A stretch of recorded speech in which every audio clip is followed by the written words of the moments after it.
Thom Hartmann here with you, and Adam Hodge is on the line with us. He's the Director of Communications with the DNC.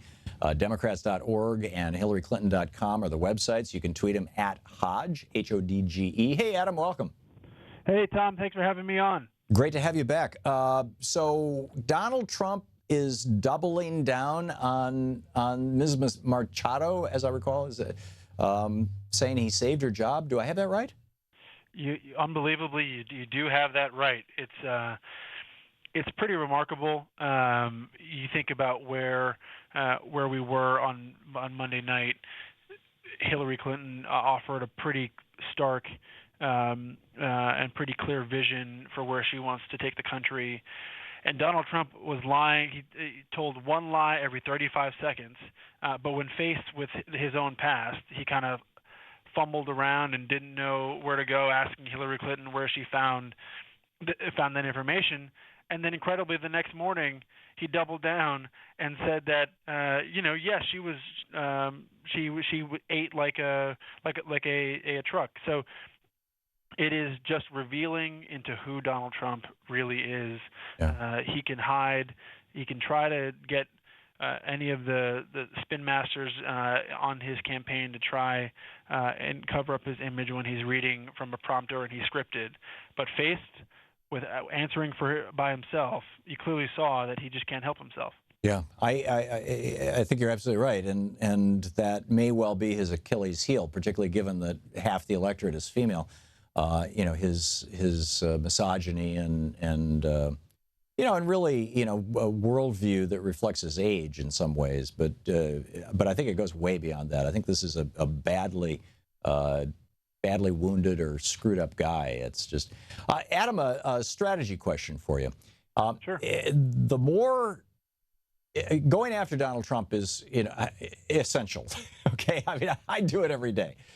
And I get it that Secretary Clinton has to go after Donald Trump, but I was a little baffled throughout the debate. I know why Donald Trump doesn't mention the Republican Party. They're so unpopular and all that sort of thing.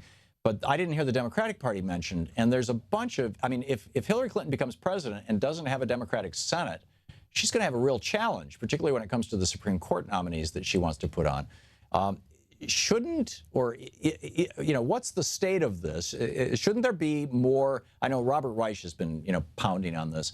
Shouldn't there be more tying Donald Trump to the Republican Party? There are a couple of areas where he is, contra to Republican orthodoxy. Trade is the principal one.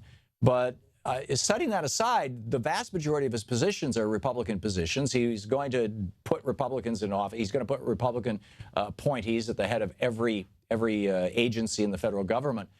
He's going to be appointing Republican federal judges.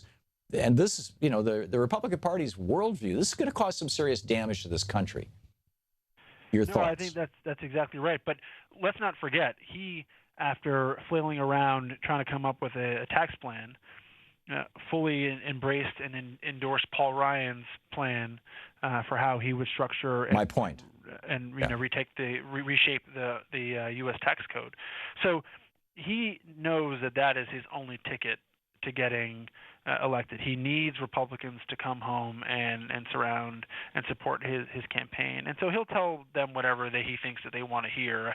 I don't think that nobody knows, and I don't think anybody can credibly argue that they know what is in Donald Trump's core, if it exists. But I know it's in his core. It's a mirror. Right.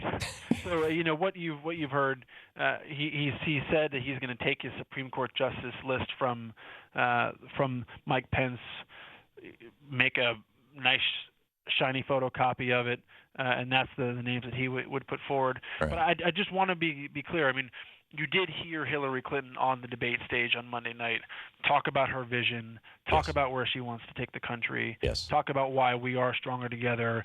We need an economy that works for everyone, not just those at the top. We need a president who is not going to root for another housing crisis. We need a president who understands that higher education and student debt is a real challenge that we have to address, and that's why she was in New Hampshire with Bernie Sanders just yesterday afternoon, holding an event and a roundtable with students, not just to offer and talk about her plan, but also to hear from students about the challenges that they face.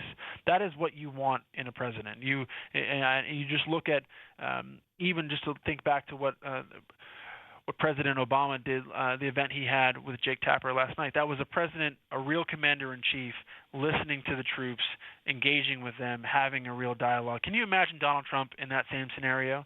I shudder. He is temperamentally unfit. He is unprepared to be president. And I think that the contrast that you'll see us continue to drive over the next 40 days is just that Hillary Clinton is ready to be president on day one, and Donald Trump is not. And I will just say, this happens to be the first day of early voting in Iowa. Early voting has started in a few other states.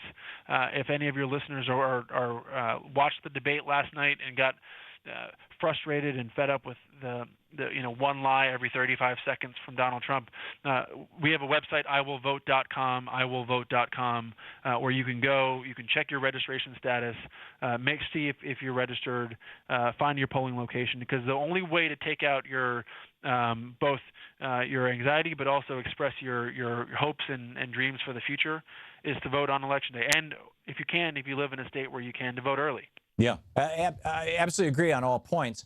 But I would add, Russ Feingold is running on the same thing against Ron Johnson in Wisconsin, for example. And I could go through the list. I don't need to, Sure. And we need to broaden this to say Democrats are going to, do these things, don't we? No, that's absolutely right. I mean, you've got Katie McGinty in Pennsylvania. You've got races in Florida and Illinois, New Hampshire. I mean, they're all over. Yeah, and we that's exactly right. And I think what you are and what you'll see from us through the rest of the campaign is just this is the Republican agenda. There you go. Adam, we're out of time. I'm sorry, but Adam Hodge, Director of Communications for the DNC. Thank you, Adam.